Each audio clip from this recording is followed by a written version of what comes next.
a little something to think about to help your cats live longer, healthier, and happier lives. I'm Jay. I'm Adrian. And together we are the two Crazy Cat Ladies. Today, guys, is all about a very important subject called stress.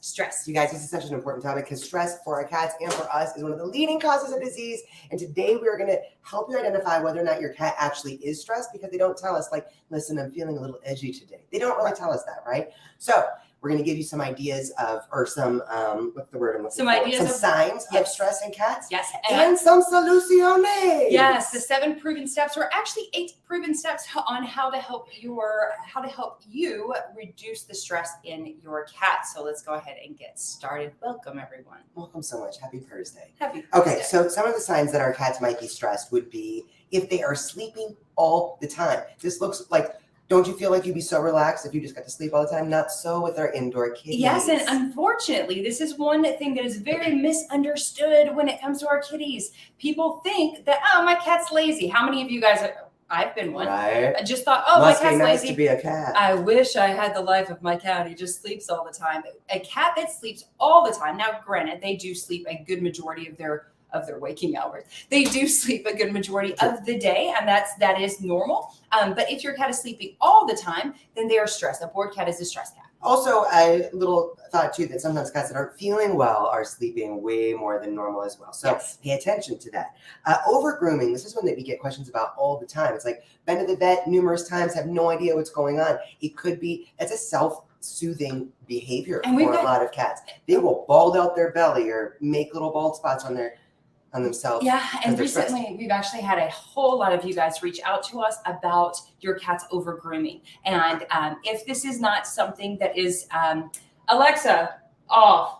Sorry. If this is not something that is due to an injury or a skin ailment, if it is actually stress induced, then yes, a behavioral issue, then it is stress induced, right? So we need to really look at that and understand that this over grooming thing is something we need to address. Yes, aggression is another one that we humans tend to misunderstand. We think that an aggressive cat is a mean cat. No, an aggressive cat is a scared and stressed cat. So when we have a cat that's lashing out, a cat being skittish kind of goes along with the same thing, right?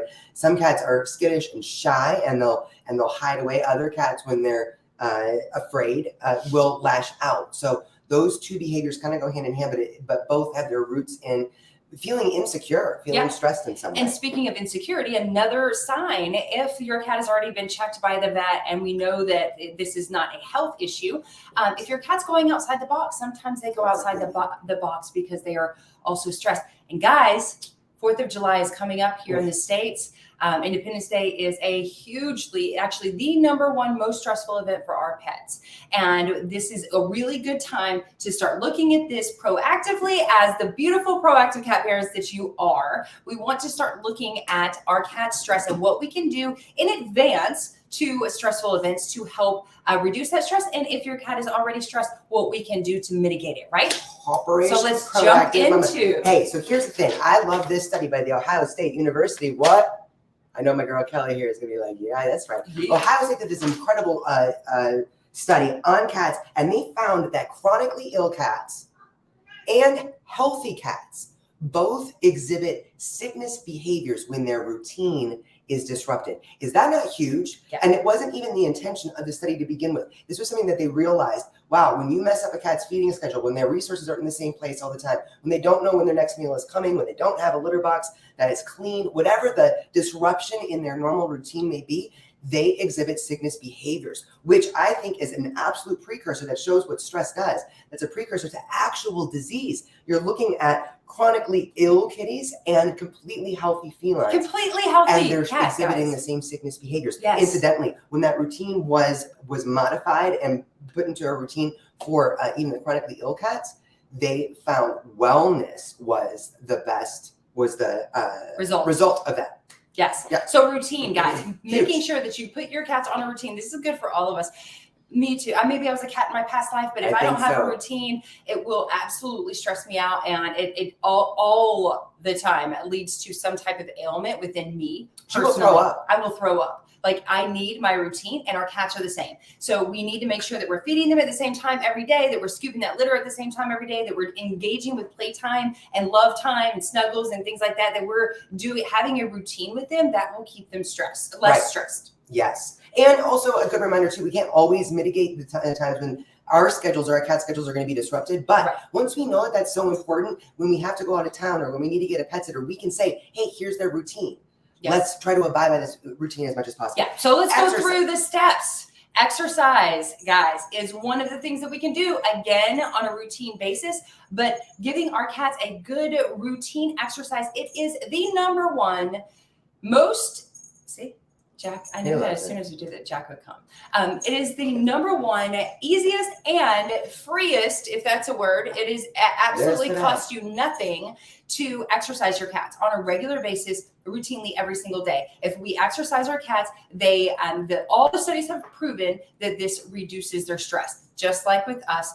So we want to exercise our cats. We speaking of exercising, we can also put this into confidence building sessions, which you guys know we talk about all the time when it comes to our cats' confidence levels. That is also part of playtime. Sometimes this means, especially if you live in a multi-cat household, that means taking the cat that is possibly more stressed, or ideally every single one of your cats aside, away from the other cats, and engaging in playtime with them for 10 to 15 minutes even per day. And that helps to build their confidence, which reduces stress. Well, and I want to mention real quickly, and we're going to put a blog out this tomorrow, but those confidence building sessions, Dr. Marcy Koski with Feline Behavior Solutions said you want to bring your cat through the feline prey sequence. So when you're thinking about what that is, the staring, the stalking, the hunting. So it's not just like, hey, throwing a ball for them or playing with the wand toy. It's being intentional and engaging with that feline prey instinct, which gives your cat that ability to feel more confident and settled in their own skin because they are engaging their instincts, which is huge. Another one that is not possible for all of us, depending on where you live.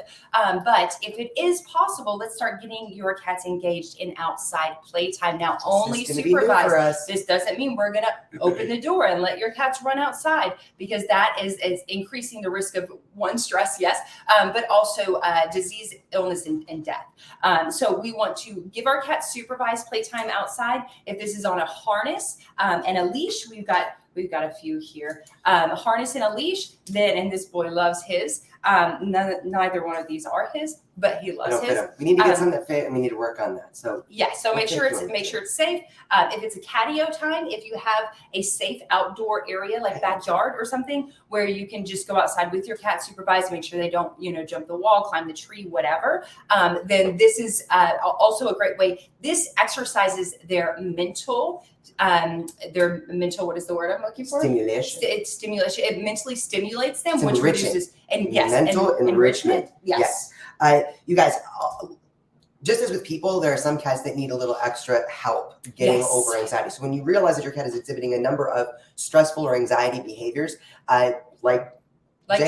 Sometimes Jay needs a little CBD. Right. And there are awesome CBD products. There's also awesome and natural calming formulas. We have one called Cat Calm. A CBD Dog Health or CBD Cat Health has an awesome CBD that I've even used myself. That you can use. There's the Box Rescue Remedy. There's lots of natural ways that we can. Flower Essence line has some really great products. Yes, there's lots of natural ways that we can help to reduce stress. Just take that edge off in our cats, especially those that are extra stressed. Guys, because the 4th of July is coming up, this is something that we all we are doing with our cats, and we believe that all of you guys need to be doing with your cats, especially if you live in an area in which we have a sale going on for our Cat Calm, and in an area where there are fireworks, right?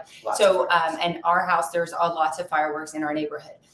Feline Essential Cat Calm, link is in the description, link is in the bio as well. You can get that for 10% off until the 4th of July using the discount code July4, number 4 cat. July 4 cat. This is all for your cats. You guys can get this up until 4th of July. I would say get it right now. Prepare safe spaces for your kitties. Prepare to play soothing music for your babies. Yes. Just be thinking about what that is going to be like for your babies, and do what you can to help reduce that extra stress of something like the 4th of July. The last thing that we're going to talk about very quickly while we're going over time is... Two more things.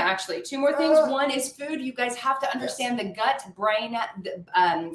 gut-brain connection when it comes to stress. If we're feeding ourselves a high carbohydrate diet, we will be, and your doctors will tell you this, we will be stressed. Your veterinarians usually won't tell you this.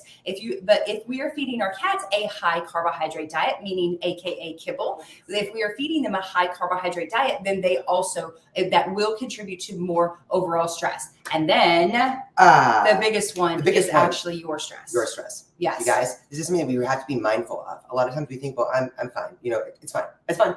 It's fine. Listen, we know, especially because we have a high anxiety kitty, that when Jay is feeling extra stressed, when she knows, and it's not even something that's like dysfunctional, right? It's just that stress. She stays away from Pooh Bear. Oh no, I'm functionally stressed out. Totally functionally stressed out. But you guys, cats have 200 million scent sensors. When we are stressed, we literally excrete a hormone called cortisol. Our cats pick up on that. They carry our stress.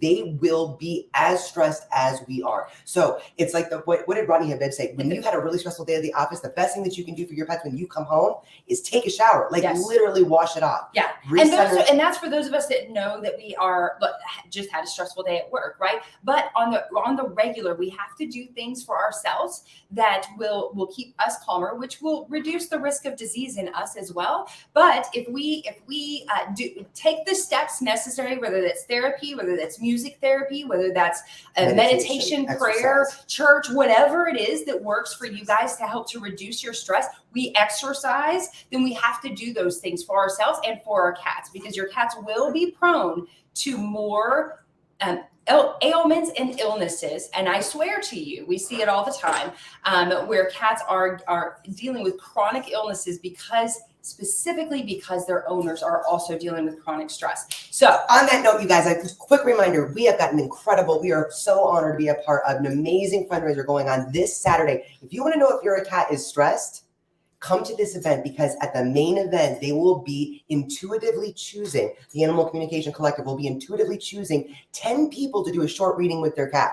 If you believe in animal communication, or if you don't believe in animal communication, come to this amazing fundraising event, because we're going to have the Animal Communication Collective there. We are going to be there. You guys are going to learn all about the incredible work that Heidi's Village is doing. Yes, we're also hosting an after party and at the party. We're hosting an after party, and we're going to be doing a giveaway of our products. And the Animal Communication Collectives, the beautiful animal communicators, are going to be also gifting you guys lucky winners with animal communication session, so you guys can chat with your cats. Like, what? This is awesome. So, or dogs, or ferrets, or foxes, or whatever it is that you guys, iguanas, whatever it is, here or in spirit. So, guys, sign up for the event. Link is in our bio. Please sign up for the event this Saturday. We are so excited about it. Now we're going back in the closet. Yep. We gotta go do a podcast. So come chat with us. Thank you for hanging out with us, you guys. Yes, we'll be on Facebook and YouTube for our podcast, Back in the Closet. And we will actually be in our closet. So come join us. We love y'all. Happy Think About It Thursday. Bye, guys.